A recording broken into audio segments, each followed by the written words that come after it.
sessualità e la soddisfazione sessuale all'interno di una coppia, per cui si presuppone tra due persone che hanno una frequentazione stabile e magari ecco anche da un certo periodo. La sessualità è uno degli elementi che fanno da collante in una coppia e hanno, inutile negarlo, una certa importanza. La prima cosa da fare in coppia in generale, ma nella sessualità in particolare, è la comunicazione aperta. Se si è insieme da un po' e non si è abituati a comunicare su questo argomento con il partner o la partner, può essere difficile e anche, diciamocelo, imbarazzante. L'ideale sarebbe aver incominciato da subito una comunicazione molto aperta su questi argomenti, anche perché all'inizio, spinti un pochino dalla voglia di conoscersi e dall'euforia iniziale, è quasi più facile dire che cosa ci piace, che cosa vorremmo fare, che non magari dopo, quando ce ne siamo accorti tutti, si instaura quasi una certa rigidità. Iniziano le prime abitudini anche della vita sessuale della coppia e quindi diventa un pochino più difficile essere così aperti. Non abbiate paura e se avete qualcosa a cui tenete o che vi sembra possa essere importante su questo argomento, magari ecco, iniziate ad accennare, vedete un attimino il partner o la partner come reagisce.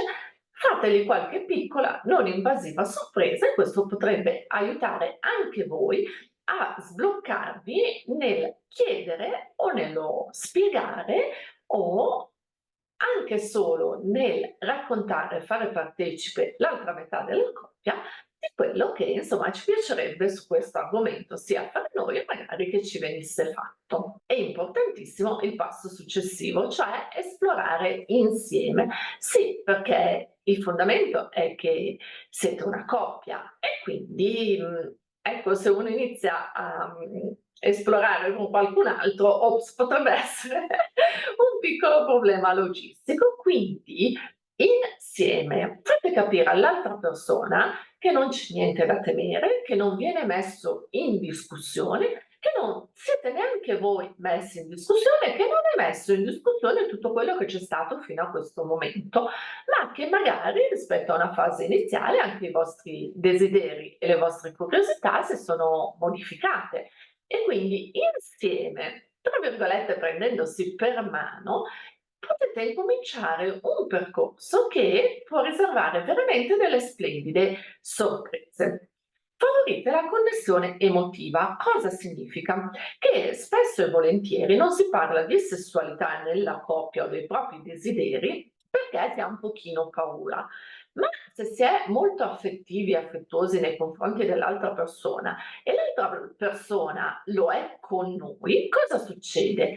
Che anche parlare di sessualità ci fa sentire comunque protetti e tranquilli, perché sappiamo che l'altra persona comunque ci vuole bene e che noi vogliamo bene all'altra persona e che tutto quello che verrà di cambiamento, ecco, forse qui è un pochino la paura del cambiamento, non metterà in discussione il bene che vogliamo all'altra persona. Quindi manteniamo sempre forte e coltivata la connessione emotiva.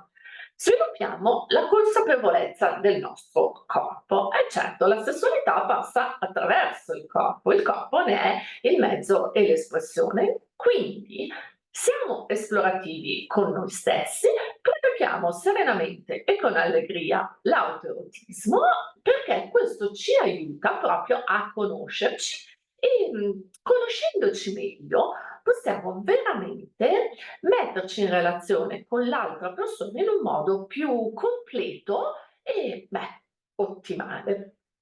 Ascoltiamo i desideri e i bisogni del partner. Ricordiamoci sempre che per quanto sentiamo un'affinità fortissima con l'altra persona è sempre altro da noi. Questo lo dico sempre, altro da noi. Quindi, per quanto possiamo dare per scontate le sue reazioni o pensare di conoscere il suo universo fisico e mentale, spesso il partner ha dei bisogni che anche lui magari ha timore a dirci, oppure ha timore a dirci che alcune cose proprio non gli piacciono, proprio non fanno parte di lui o di lei. Quindi ascoltare sempre chi abbiamo davanti e rispettarlo. Poi questo non presuppone l'essere bloccati, va bene?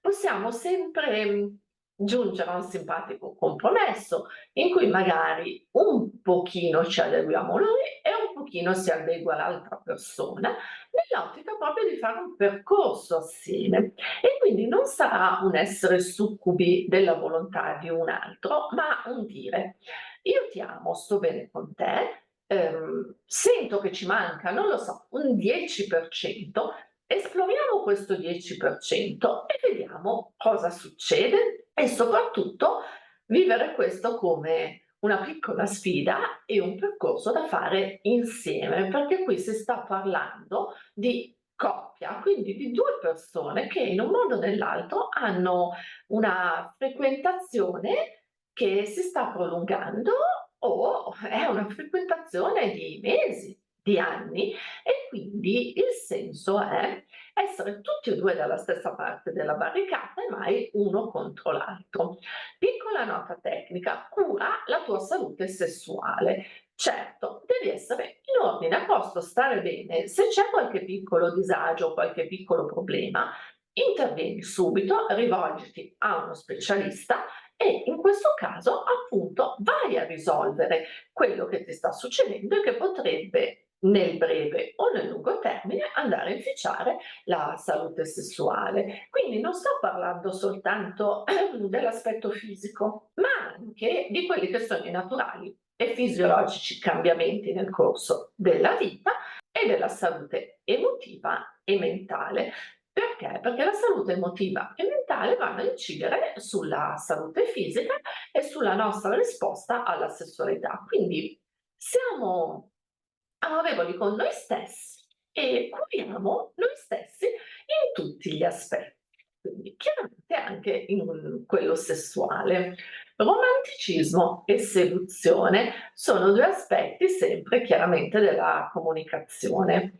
Il romanticismo, e non è detto che una donna debba necessariamente essere più romantica di un uomo, ci sono 5.000 viceversa su questo argomento, quindi ritagliamoci dei momenti carini, dei momenti nostri, dei momenti in cui anche la tenerezza è il focus. Ecco, non soltanto la sessualità. Questi momenti romantici non sono inutili, anzi aiutano a scoprire sfaccettature differenti del nostro partner, della nostra partner, e questo aiuta tantissimo la sessualità.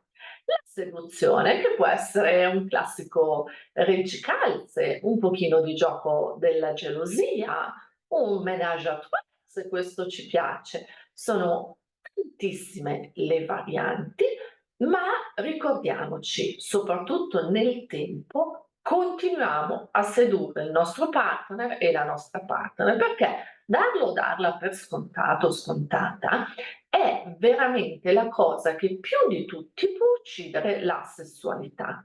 Già nella vita, per mantenere un equilibrio fra tutto quello che dobbiamo fare, fra il lavoro, fra i figli, fra tantissimi separati, divorziati, diventa difficoltoso farci star dentro tutto. Quindi si tende inconsciamente a instaurare una sorta di quotidianità, di abitudinarietà. Perché? Perché questo odia un po' i meccanismi e si è più veloci nel fare tutte le cose di cui la vita è fatta. Però ecco, la sessualità è proprio qui che un pochino rischia di patire. E quindi la seduzione viviamolo come uno splendido antidoto a quello che può essere appunto la vita stessa.